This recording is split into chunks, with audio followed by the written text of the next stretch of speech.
Cricket মানেই তো অনিশ্চয়তা আর চমকের খেলা। কখন কোথায় কে ইতিহাস গড়ে ফেলেন তা কেউ জানে না। আর এমনই এক অপ্রত্যাশিত ইতিহাস গড়লেন ওয়েস্ট ইন্ডিজের অলরাউন্ডার রস্টন চেজ। একেবারে মাঠে দাঁড়িয়ে নিজেকে সরিয়ে নিলেন, সেটাও চোট বা অসুস্থতার কারণে নয়, বরং ম্যাচ সিচুয়েশনের খাতিরে। হ্যাঁ, এমনই এক বিরল ঘটনার জন্ম দিলেন ওয়েস্ট ইন্ডিজের এই অলরাউন্ডার, যিনি আন্তর্জাতিক টি-20তে রিটায়ার্ড আউট হয়ে গেলেন টেস্ট খেলুড়ে দেশের প্রথম ক্রিকেটার হিসেবে। টেস্ট ওয়ানডেতে রিটায়ার্ড আউটের নজির দেখা গেলেও আন্তর্জাতিক টি-20তে রিটায়ার্ড আউটের ঘটনা এই প্রথম। ঘটনাটি ঘটেছে পাকিস্তানের বিপক্ষে 3 ম্যাচ সিরিজের শেষ টি-20তে। চেজ ব্যাটিংয়ে নামেন 5 নম্বরে। তখন দল চাপে, জয়ের জন্য দরকার ছিল 80 রান আর হাতে মাত্র 7 ওভার। এমন সময় দলের দরকার ছিল একজন স্ট্রাইক রেট যোগানদার, যিনি বল পাঠাবেন বাউন্ডারির বাইরে। কিন্তু চেস পারছিলেন না।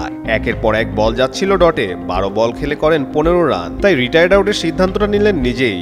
সাজঘরে ফিরে গেলেন, তাও চোটে নয়, স্ট্র্যাটেজির কারণে। আর এতেই আন্তর্জাতিক টি-20তে প্রথমবারের মতো কোনো টেস্ট খেলুড়ে দেশের ক্রিকেটার হিসেবে রিটায়ার্ড আউট হওয়ার নজির গড়লেন রস্টন চেজ।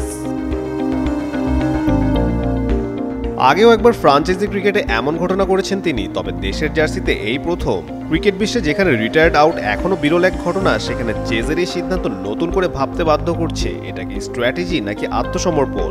শেষ পর্যন্ত যদিও ম্যাচ জেতাতে পারেনি তার সতীর্থরাও, 13 রানে হেরে যেতে হয় ওয়েস্ট ইন্ডিজকে। আন্তর্জাতিক টি-20তে সর্বোচ্চ 2 বার রিটায়ার্ড আউট হয়েছেন ফ্রান্সের হেভিট জ্যাকসন। এছাড়া সংযুক্ত আরব আমিরাতের আলী নাসের, বোতনসিয়ার ভিলুবল কৃষ্ণ, গ্রিসের ক্রিস্টোডুলাস বোগদনাস একবার করে আন্তর্জাতিক টি-20তে রিটায়ার্ড আউট হয়েছেন।